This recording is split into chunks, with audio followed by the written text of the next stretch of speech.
دوستو، کیا کبھی آپ نے سوچا کہ وہ مبارک چہرہ والضحیٰ کیسا ہوگا جس پر ہمیشہ محبت اور شفقت کی روشنی جگمگاتی رہتی؟ ایک مسکراہٹ جو دلوں کا زنگ صاف کر دے، دکھوں کو مٹا دے اور محبت کے پھول کھلا دے۔ کہتے ہیں لبوں پہ جو تبسم ہے حبیب کبریا کا، جہاں میں وہی باعث رحمت ہوا ہے۔ حضور اکرم صلی اللہ علیہ وسلم کی مسکراہٹ صرف چہرے کا تبسم نہیں تھی، بلکہ یہ انسانیت کے لیے ایک روشنی تھی، ایک ایسا چراغ جو دلوں کے اندھیرے دور کر دے۔ یہ مسکراہٹ ایسی تھی کہ جو دکھوں کے بادل چھا گئے ہوں انہیں چیر کر امید کی کرن جگا دے۔ یہ وہ مسکراہٹ تھی جو نہ صرف زخموں پر مرہم رکھتی بلکہ دلوں کو سکون اور روحوں کو تازگی بخشتی۔ آج ہم ان مبارک مسکراہٹوں کے بارے میں بات کریں گے جو ہمیں نہ صرف ہنسا سکتی ہے بلکہ انسانیت کے عظیم ترین اصولوں کا درس بھی دیتی ہیں۔ دوستو، حضرت ابو ہریرہ رضی اللہ عنہ بیان فرماتے ہیں، رسول اکرم صلی اللہ علیہ وسلم نے فرمایا، قہقہہ شیطان کی طرف سے ہیں اور تبسم اللہ کی طرف سے ہیں۔ بلند آواز سے کلکلا کر اس طرح ہنسنا کہ دور تک ہنسی کی آواز سنائی دے قہقہہ کہلاتا ہے، اور چہرے کا انبساط کہ جس میں صرف ہونٹ پھیلے مگر کھلے نہیں اور ہنسنے کی بالکل آواز سنائی نہ دے تبسم کہلاتا ہے۔ اور اگر چہرے کے انبساط کے ساتھ ہونٹ کھلے، دانت ظاہر ہوں اور منہ سے ہلکی سی آواز نکلے تو اسے ضحک کہا جاتا ہے۔ مسکراہٹ اور تبسم کی کثرت مرغوب اور پسندیدہ امر ہے، جبکہ زیادہ ہنسنا معیوب اور ناپسندیدہ بات ہے۔ اللہ کا ارشاد ہے، لوگوں کو چاہیے کہ ہنسے کم اور روئیں زیادہ۔ دوستو، حدیث مبارکہ میں ہے، رسول اللہ صلی اللہ علیہ وسلم نے فرمایا، میں ان چیزوں کو دیکھتا ہوں جن کو تم نہیں دیکھ سکتے، اور میں ان چیزوں کو سنتا ہوں جن کو تم نہیں سن سکتے۔ آسمان چرچرا رہا ہے اور اسے چرچرانے کا حق ہے۔ اس میں ہر 4 انگشت پر ایک فرشتہ اپنی پیشانی کو اللہ کے لیے سجدہ میں رکھے ہوئے ہیں۔ اللہ کی قسم، اگر تم ان چیزوں کو جان لو جن کو میں جانتا ہوں تو تم ہنسو گے کم اور رو گے زیادہ، اور تم لذت لینا چھوڑ دو گے، اور تم اللہ سے فریاد کرتے ہوئے جنگلوں کی طرف نکل جاؤ گے۔ حضرت ابو ذر رضی اللہ عنہ نے فرمایا، کاش میں ایک درخت ہوتا جسے کاٹ دیا جاتا۔ حضرت انس بن مالک رضی اللہ تعالیٰ عنہ بیان فرماتے ہیں، میں نے رسول اللہ صلی اللہ علیہ وسلم کو یہ فرماتے ہوئے سنا ہے، اے لوگو رو، اگر تمہیں رونا نہ آئے تو رونے کی کوشش کرو، کیونکہ دوزخی دوزخ میں روئیں گے، یہاں تک کہ ان کے آنسو ان کے چہروں پر اس طرح بہیں گے گویا کہ وہ نہریں ہیں، پھر ان کا خون بہنے لگے گا، اور وہ خون اتنا زیادہ بہہ رہا ہوگا کہ اس میں کشتی چلائی جائے تو وہ چل پڑے۔ رسول اللہ صلی اللہ علیہ وسلم نے فرمایا، زیادہ نہ ہنسا کرو، کیونکہ زیادہ ہنسنا دل کو مردہ کر دیتا ہے۔ نبی کریم صلی اللہ علیہ وسلم سنجیدگی اور عظمت و وقار کے ساتھ خوش اخلاقی کا حسین پیکر تھے۔ آپ اپنی ازواج، متعلقین اور اصحاب اور ہر ملاقاتی کے ساتھ لطف و کرم، محبت و مودت، شفقت و نرمی کا برتاؤ کرتے تھے، ان کے ساتھ دل لگی کر کے ان کے ذہنوں کو جلا بخشتے۔ آپ صلی اللہ علیہ وسلم کے مزاج میں سختی کا نام و نشان نہیں تھا۔ اللہ جل شانہ نے آپ کے اسی وصف کو اپنی رحمت سے تعبیر فرمایا ہے۔ ارشاد باری تعالیٰ ہے، اے حبیب، یہ اللہ کی بڑی رحمت ہے کہ آپ لوگوں کے لیے بہت نرم مزاج واقع ہوئے ہیں، ورنہ اگر کہیں تند خو اور سنگ دل ہوتے تو یہ سب آپ کے گرد و پیش سے چٹ جاتے۔ نبی کریم صلی اللہ علیہ وسلم ہر ایک کے ساتھ کھلے دل اور خندہ پیشانی کے ساتھ ملاقات کرتے تھے، اور ہر ایک کو اپنی دلکش مسکراہٹوں سے فیضیاب فرماتے تھے۔ احادیث مبارکہ سے معلوم ہوتا ہے کہ نبی کریم صلی اللہ علیہ وسلم اکثر اوقات تبسم ہی فرمایا کرتے تھے۔ ام المومنین حضرت عائشہ رضی اللہ عنہا بیان فرماتی ہیں، میں نے کبھی رسول اللہ صلی اللہ علیہ وسلم کو ٹٹا مار کر ہنستے ہوئے نہیں دیکھا۔ آپ صلی اللہ علیہ وسلم صرف تبسم فرماتے تھے۔ حضرت عبداللہ بن حارث بیان کرتے ہیں، میں نے رسول اللہ صلی اللہ علیہ وسلم سے زیادہ کسی کو تبسم فرماتے نہیں دیکھا۔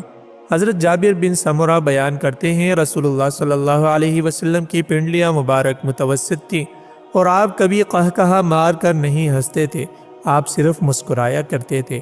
جب میں نبی کریم صلی اللہ علیہ وسلم کی طرف نظر اٹھا کر دیکھتا تو میں یہی سمجھتا تھا کہ آپ نے دونوں آنکھوں میں سرما لگایا ہوا ہے۔ حالانکہ آپ نے سرما نہیں لگایا ہوتا تھا۔ حضرت عمرہ بنت عبد الرحمن بیان فرماتی ہیں، میں نے ام المومنین حضرت عائشہ رضی اللہ تعالیٰ عنہ سے دریافت کیا، جب نبی کریم صلی اللہ علیہ وسلم گھر تشریف لاتے تو آپ کا طریقہ کار کیا تھا؟ آپ نے فرمایا، آپ تمام لوگوں سے بڑھ کر نیکیوں کے دل دادا اور سب سے زیادہ کریمانہ اخلاق والے تھے۔ آپ ہنستے بھی تھے اور مسکراتے بھی تھے۔ حضرت ام دردہ رضی اللہ عنہ بیان کرتی ہیں، میرے خاوند ابو الدرداء جب بھی کوئی بات کرتے تو مسکرا کر کیا کرتے تھے۔ میں نے ان سے کہا، آپ جب بھی بات کرتے ہیں تو مسکراتے ہیں، کہیں لوگ آپ کو بیوقوف سمجھنا شروع نہ کر دے۔ انہوں نے جواب دیا، میں نے جب بھی نبی کریم صلی اللہ علیہ وسلم کو کوئی بات کرتے دیکھا ہے تو مسکراتے ہوئے دیکھا ہے۔ امام احمد رضا قادری نے فرمایا ہے، جس کی تسکین سے روتے ہوئے ہنس پڑے اس تبسم کی عادت پہ لاکھوں سلام۔ دوستو، بعض خاص مواقع پر آپ کا ضحک فرمانا بھی ثابت ہے، بلکہ بعض روایات سے معلوم ہوتا ہے کہ آپ کسی بات پر اتنا ہنسے کہ آپ کے نواجذ یعنی داڑھ مبارک دکھائی دینے لگے، لیکن اس کی نوبت بہت ہی کم آتی تھی، اور آپ صلی اللہ علیہ وسلم کا اس طرح ہنسنا اس وقت ہوتا جب آپ آخرت کی نعمتوں کو بیان فرماتے تھے۔ نبی کریم صلی اللہ علیہ وسلم نے فرمایا، میں خوب جانتا ہوں کہ سب سے آخر میں دوزخ سے نکلنے والا کون ہوگا اور سب سے آخر میں جنت میں داخل ہونے والا کون ہوگا۔ ایک شخص جہنم سے گھٹنوں کے بل گھسٹتا ہوا نکلے گا، اللہ جل شانہ فرمائے گا، جا اور جنت میں داخل ہو جا۔ وہ جنت کے پاس آئے گا اور اس کے دل میں خیال ڈالا جائے گا کہ جنت تو بھر چکی ہے۔ وہ لوٹے گا اور عرض کرے گا، میرے رب، میں نے جنت کو بھرا ہوا پایا۔ اللہ جل شانہ فرمائے گا، جا اور جنت میں داخل ہو جا۔ وہ پھر آئے گا لیکن اس کے دل میں خیال ڈالا جائے گا کہ جنت تو بھر چکی ہے۔ وہ لوٹے گا اور عرض کرے گا، میرے رب، میں نے جنت کو بھرا ہوا پایا۔ اللہ جل شانہ فرمائے گا، جا اور جنت میں داخل ہو جا، تیرے لیے دنیا کی مثل ہیں اور اس جیسی 10 مثالیں ہیں۔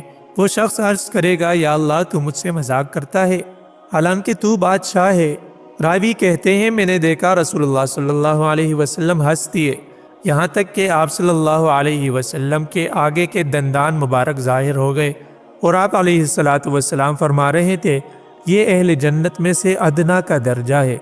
رسول اللہ صلی اللہ علیہ وسلم کی خدمت میں ایک شخص حاضر ہوا اور عرض کی، میں تو تباہ ہو گیا، میں نے اپنی بیوی کے ساتھ رمضان میں روزے کی حالت میں ہم بستری کر لی۔ آپ علیہ السلام نے فرمایا، تم ایک غلام کو آزاد کر لو۔ اس نے کہا، میرے پاس کوئی غلام نہیں۔ آپ نے فرمایا، پھر 2 مہینے کے روزے رکھ لو۔ اس نے کہا، اس کی مجھ میں طاقت نہیں۔ نبی کریم صلی اللہ علیہ وسلم نے فرمایا، پھر 60 مسکینوں کو کھانا کھلا دو۔ اس نے کہا، میں اس کی بھی استطاعت نہیں رکھتا۔ نبی کریم صلی اللہ علیہ وسلم نے فرمایا، بیٹھ جاؤ۔ کچھ دیر بعد آپ کے پاس کھجور کا ایک ٹوکرا لایا گیا۔ آپ نے فرمایا، مسئلہ پوچھنے والا شخص کہاں ہے؟ پھر آپ نے وہ کھجوریں اسے دی اور فرمایا، انہیں صدقہ کر دو، انہیں صدقہ کر دو۔ اس نے پوچھا، جو مجھ سے زیادہ محتاج ہو اسے دوں؟ فرمایا، ہاں۔ اس نے کہا، اللہ کی قسم، مدینہ کے دونوں میدانوں کے درمیان کوئی گھرانہ بھی مجھ سے زیادہ محتاج نہیں ہے۔ اس پر نبی کریم صلی اللہ علیہ وسلم ہنس دیے، یہاں تک کہ دندان مبارک ظاہر ہو گئے۔ پھر فرمایا، اچھا، پھر تو تم میاں بیوی ہی اسے کھا لو۔ دوستو، نبی کریم صلی اللہ علیہ وسلم اپنے جان نثاروں اور غلاموں کی دلجوئی اور دل لگی کے لیے بسا اوقات خوش طبعی اور لطیف مزاح بھی فرمایا کرتے تھے۔ ایسی خوش طبعی اور ہنسی مذاق جو دل شکنی اور ایذا رسانی کا باعث ہو یا جھوٹ پر مشتمل ہو جائز نہیں ہے۔ رسول اللہ صلی اللہ علیہ وسلم نے فرمایا، اپنے مسلمان بھائی سے جھگڑا نہ کرو، نہ اس سے ایسا مذاق کرو جس سے اس کو تکلیف پہنچے، اور نہ ایسا وعدہ کرو اس کو پورا نہ کر سکو۔ جبکہ ایسی خوش طبعی اور ہنسی مذاق جس میں کسی کی دل شکنی، ایذا رسانی اور جھوٹ کا پہلو نہ ہو، وہ جائز بلکہ بسا اوقات پسندیدہ ہے۔ رسول اللہ صلی اللہ علیہ وسلم کی خوش طبعی اسی نوع کی ہوا کرتی تھی۔ رسول اللہ صلی اللہ علیہ وسلم نے فرمایا، میں بھی مزاح کرتا ہوں لیکن ہمیشہ سچ ہی کہتا ہوں۔ ایک موقع پر صحابہ کرام نے عرض کیا، یا رسول اللہ صلی اللہ علیہ وسلم، آپ ہم سے خوش طبعی فرماتے ہیں؟ آپ نے فرمایا، ہاں، لیکن اس خوش طبعی میں بھی میں سچی بات کہتا ہوں۔ احادیث کی کتب اور سیرت میں نبی کریم صلی اللہ علیہ وسلم کی خوش طبعی اور مزاح کے بہت سے واقعات مذکور ہیں، ان میں سے چند واقعات یہاں پر بیان کر دیتا ہوں۔ حضرت عائشہ رضی اللہ عنہا بیان فرماتی ہیں، ایک مرتبہ میں نبی کریم صلی اللہ علیہ وسلم کے ساتھ سفر میں تھی۔ اس وقت تک میں ہلکی پھلکی تھی، فربہ بدن نہیں ہوئی تھی۔ آپ صلی اللہ علیہ وسلم نے لوگوں کو آگے بڑھ جانے کی ہدایت کی، پھر مجھ سے فرمایا، آؤ دوڑ کا مقابلہ کرتے ہیں۔ میں آپ کے ساتھ دوڑی اور آگے نکل گئی۔ آپ خاموش ہو گئے۔ کچھ عرصے کے بعد ایک مرتبہ پھر مجھے آپ کے ساتھ سفر میں جانے کا اتفاق ہوا۔ اس وقت میں فربہ بدن ہو گئی تھی۔ آپ نے اس موقع پر بھی اپنے اصحاب کو آگے بڑھ جانے کا حکم دیا، پھر مجھ سے فرمایا، آؤ دوڑ کا مقابلہ کرتے ہیں۔ میں آپ کے ساتھ دوڑی تو آپ صلی اللہ علیہ وسلم مجھ سے آگے نکل گئے۔ آپ ہنسنے لگے اور فرمایا، یہ اس دن کا بدلہ ہے۔ ایک دیہاتی صحابی حضرت ظاہر بن حرام نبی کریم صلی اللہ علیہ وسلم کی خدمت اقدس میں دیہات کی چیزیں بطور تحفہ لایا کرتے تھے۔ ایک دیہاتی صحابی حضرت ظاہر بن حرام نبی کریم صلی اللہ علیہ وسلم کی خدمت اقدس میں دیہات کی چیزیں بطور تحفہ لایا کرتے تھے، اور نبی کریم صلی اللہ علیہ وسلم انہیں شہر کی چیزیں تحفہ دیا کرتے تھے۔ وہ اگرچہ زیادہ خوش شکل نہیں تھے، مگر آپ ان سے بہت زیادہ محبت فرماتے تھے۔ ایک دن وہ بازار میں بیٹھے کچھ سامان فروخت کر رہے تھے۔ نبی کریم صلی اللہ علیہ وسلم نے پیچھے سے آ کر ان کی آنکھوں پر اپنا دست مبارک رکھ دیا اور فرمایا، اس غلام کو کون خریدنا چاہتا ہے؟ انہوں نے نبی کریم صلی اللہ علیہ وسلم کو دیکھا نہیں تھا۔ وہ کہنے لگے، مجھے چھوڑ دو، کون ہو؟ انہوں نے مڑ کر دیکھا تو حضور تھے۔ حضرت ظاہر نے عرض کیا، یا رسول اللہ صلی اللہ علیہ وسلم، مجھ ایسے غلام کو جو خریدے گا نقصان ہی اٹھائے گا۔ آپ نے فرمایا، تم خدا کی نظر میں ناکارہ نہیں، بہت گراں قیمت ہو۔ حضور اکرم صلی اللہ علیہ وسلم کی مسکراہٹیں آج بھی ہمیں یہی پیغام دیتی ہیں کہ زندگی میں محبت، صبر اور خوش اخلاقی کے ذریعے دنیا کو بہتر بنایا جا سکتا ہے۔ مسکرائے نبی تو بہار آ گئی، دل کے اجڑے دیار میں روشنی چھا گئی۔ دوستو، آئیے ہم بھی ان مبارک مسکراہٹوں کا درس لے کر اپنی زندگی کو روشن کریں۔ اللہ ہمیں نبی کریم صلی اللہ علیہ وسلم کی سنت پر عمل کرنے کی توفیق عطا فرمائے، آمین۔ امید ہے دوستو ویڈیو آپ کو ضرور پسند آئی ہوگی۔ مزید اس طرح کی دلچسپ ویڈیوز دیکھنے کے لیے چینل کو سبسکرائب کیجیے اور بیل آئیکن کو بھی ساتھ پریس کیجیے تاکہ نئی آنے والی ہر ویڈیو آپ کو بر وقت ملتی رہے۔ والسلام۔